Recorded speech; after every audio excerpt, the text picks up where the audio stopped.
एक छोटा सा शहर था जहाँ जिंदगी बड़ी सादगी से बहती थी। वहीं शहर के कॉलेज में पढ़ता था अर्जुन।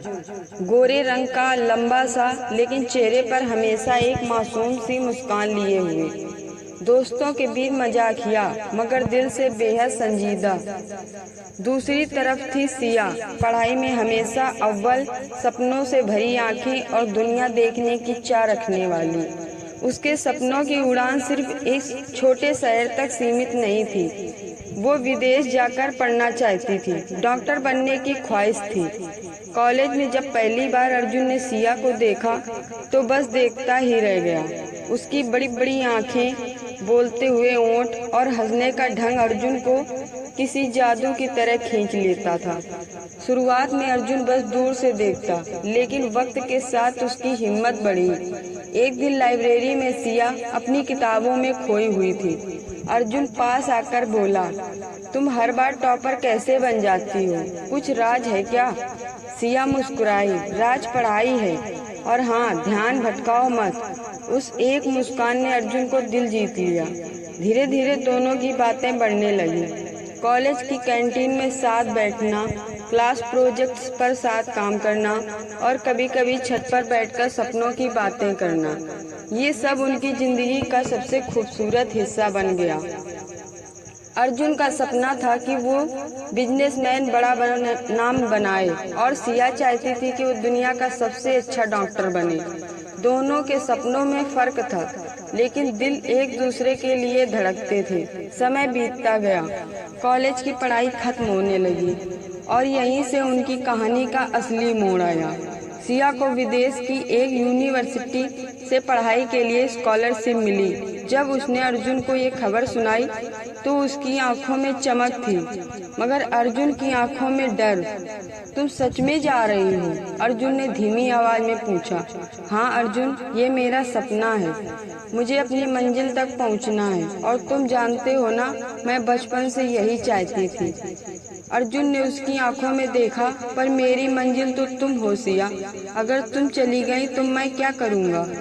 सिया चुप हो गई। वो अर्जुन से बहुत प्यार करती थी, लेकिन उसके सपनों की कीमत भी जानती थी। उस रात दोनों कॉलेज की छत पर बैठे रहे, चुपचाप आसमान के तारों को देखते हुए।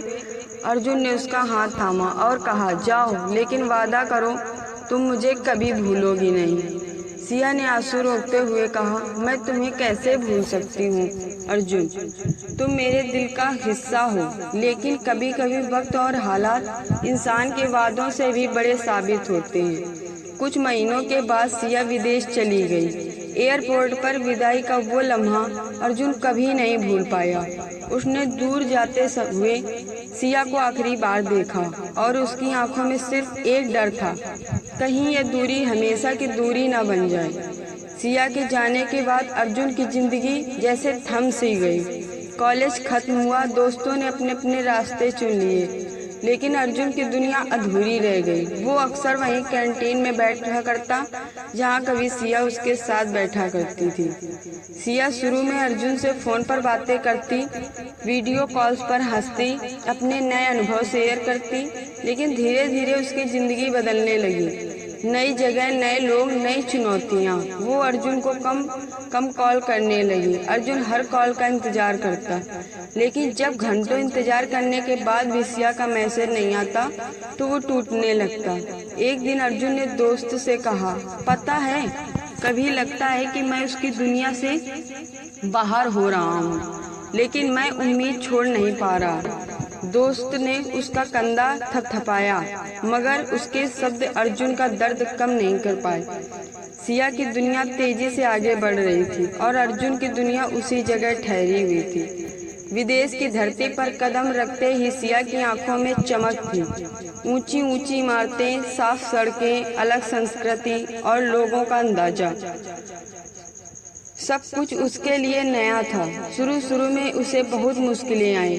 भाषा, खान पान और अकेलापन उसे परेशान करते थे, लेकिन सिया ने हार नहीं मानी। वो हमेशा से मजबूत लड़की थी।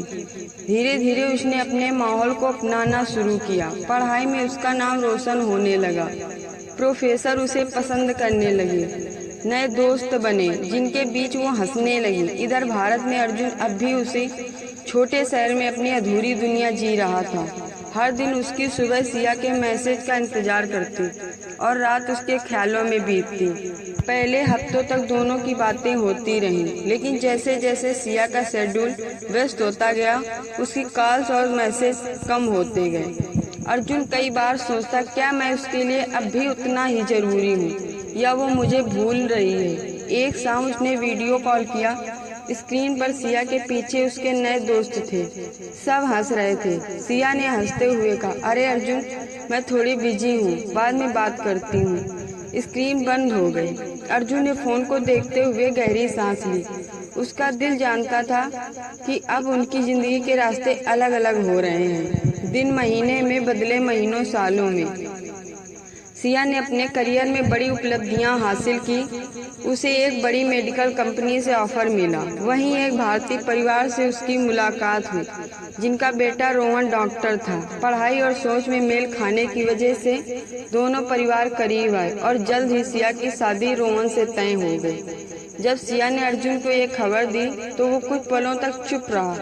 फोन के उस पार उसकी सांसें भारी हो रही थी। मतलब अब सब खत्म। सिया ने आंसू रोकते हुए कहा, अर्जुन, मैं तुम्हें कभी भूल नहीं पाई, लेकिन जिंदगी मुझे आगे बढ़ने पर मजबूर कर रही है। प्लीज समझो। उस दिन अर्जुन का दिल टूट गया। उसके लिए प्यार ही जिंदगी था और वही उससे छीन गया। शादी की तस्वीरें जब सोशल मीडिया पर आईं तो अर्जुन ने उन्हें बार बार देखा। हर तस्वीर उसकी रंगों में आग की तरह दौड़ती। उसने पहली बार शराब का गिलास उठाया। दोस्तों ने रोका, मगर वो सुनना नहीं चाहता था। जब मेरी जिंदगी ही जल गई तो अब क्या बचा है। धीरे धीरे शराब उसका साथी बन गई। दिन रात नशे में धुत रहना उसकी आदत बन गई। काम पर उसका मन नहीं लगता। दोस्तों से दूर होने लगा। तो अर्जुन कभी हंसमुख और जोशीला लड़का था, वो अब टूटे हुए दिल का साया बन गया था। उसके माता पिता चिंतित रहते। माँ कहती, बेटा ये रास्ता ठीक नहीं है, लेकिन अर्जुन हर बार यही जवाब देता, माँ मेरा सब कुछ तो चला गया, अब जीकर क्या करूं। एक रात दोस्तों के साथ पार्टी में उसने जरूरत से ज्यादा पी ली। घर लौटते समय उसकी सांसें भारी होने लगी। सीने में दर्द उठा। दोस्तों ने तुरंत उसे अस्पताल पहुंचाया। डॉक्टरों ने बताया दिल पर दबाव है, तुरंत सर्जरी करनी होगी। अर्जुन बेहोश था, लेकिन उसकी आंखों से आंसू बह रहे थे, जैसे भीतर कहीं उसे सिया की याद आ रही हो। उधर उसी अस्पताल में सर्जरी के लिए जिस डॉक्टर को बुलाया गया वही थी सिया। ऑपरेशन थिएटर के बाहर हलचल मची हुई थी। नर्सें भाग दौड़ कर रही थी। डॉक्टर आपात स्थिति समझ रहे थे। अर्जुन को स्ट्रेचर पर लिटाकर अंदर लाया गया। उसके चेहरे पर थकान, ओंठ सूखे और आंखों में अधूरा दर्द तैर रहा था। ड्यूटी डॉक्टर ने सर्जन को तुरंत बुलाया। उसी वक्त दरवाजे से एक और डॉक्टर अंदर आई। सफेद कोट, गले में स्टेथोस्कोप और चेहरे पर गंभीरता। वो थी सिया। जैसे ही उसकी नजर स्ट्रेचर पर पड़े मरीज पर पड़ी, उसके कदम थम गए। उसका दिल जोर जोर से धड़कने लगा। ये अर्जुन, सिया ने यकीन नहीं किया। वो अपने ही अतीत से टकरा रही थी। वो इंसान जिसे उसने कभी अपनी पूरी दुनिया कहा था, आज मौत से जूझ रहा था और उसी के हाथों उसकी जिंदगी बचाने की जिम्मेदारी थी। नर्स ने कहा, डॉक्टर, पेशेंट की हालत बहुत नाजुक है, हमें तुरंत ऑपरेशन शुरू करना होगा। सिया ने गहरी सांस ली। उसके हाथ कांप रहे थे, लेकिन डॉक्टर होने के नाते उसने खुद को संभालने की कोशिश की। उसने मास्क पहना और टीम को आदेश दिए। ऑपरेशन थिएटर में मशीनों की आवाज गूंज रही थी। मॉनिटर पर अर्जुन की धड़कनें कभी तेज कभी धीमी हो रही थी। हर बीतता सेकंड उसके जीवन और मृत्यु के बीच की लड़ाई था।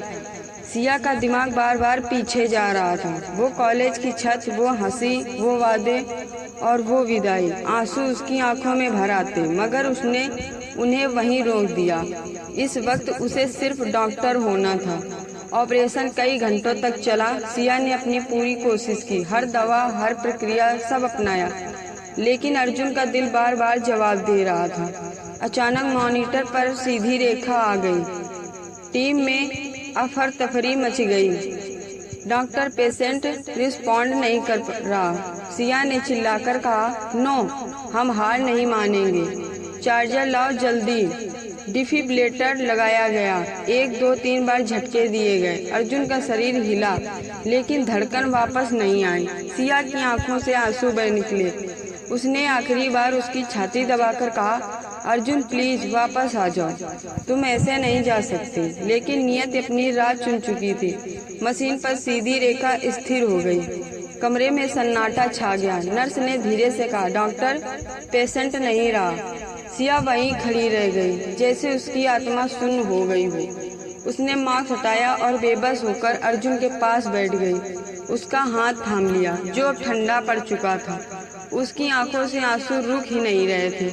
तुमने कहा था कि मैं तुम्हें कभी नहीं भूल पाऊंगी, और सच में मैं नहीं भूल पाई अर्जुन, लेकिन मैंने तुम्हें खो दिया, हमेशा के लिए। उस रात सिया का रोना हॉस्पिटल की दीवारों में गूंजता रहा। अगले दिन अर्जुन का शव उसके परिवार को सौंपा गया। पूरे शहर ने देखा कि कैसे एक होनहार जिंदा दिल लड़का अपनी अधूरी मोहब्बत में टूट गया, और जिसने कभी उसका हाथ थामा था वही उसकी मौत की गवाह बन गई। सिया ने खुद को कमरे में बंद कर लिया। वो हर बार खुद को दोषी मानती।